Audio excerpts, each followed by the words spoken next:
A squirrel was being hunted down by a raccoon. To save its life, it dove headfirst into the lake. As eerie green bubbles rose to the surface, it had already transformed into a terrifying multi-eyed monster. To deal with the pig's waste, Homer recklessly charged ahead, ignoring all warnings as he reached the shoreline. He then cut the rope and dumped a huge container of feces into the lake.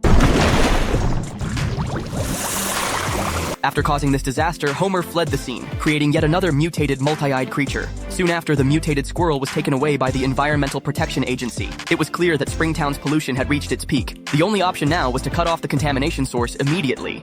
Following the EPA director's recommendation, an unprecedented quarantine operation began. Residents stared in shock at the massive object in the sky, thinking the apocalypse had arrived. In what seemed like their final moments, an ironic scene unfolded. The people who had been drinking and partying in the tavern turned to God, while the devout believers rushed into the bar. Countless helicopters swarmed towards Springfield, carrying an enormous glass dome that would seal off this contaminated town. With twisted tails and 1,000 eyes trapped for life, everything Abe had predicted came true. None of the residents escaped this disaster.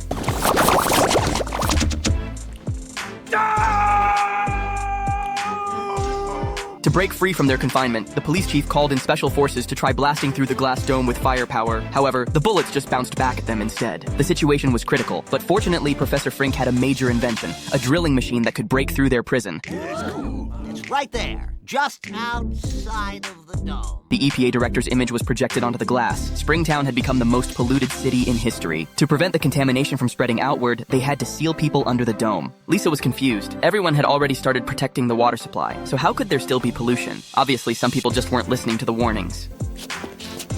Heck natural. Carl disagreed, believing that eventually someone would pass by and expose everything to the public. Don't worry about that. We found a way to take you off the map. Coming up on your right, nothing.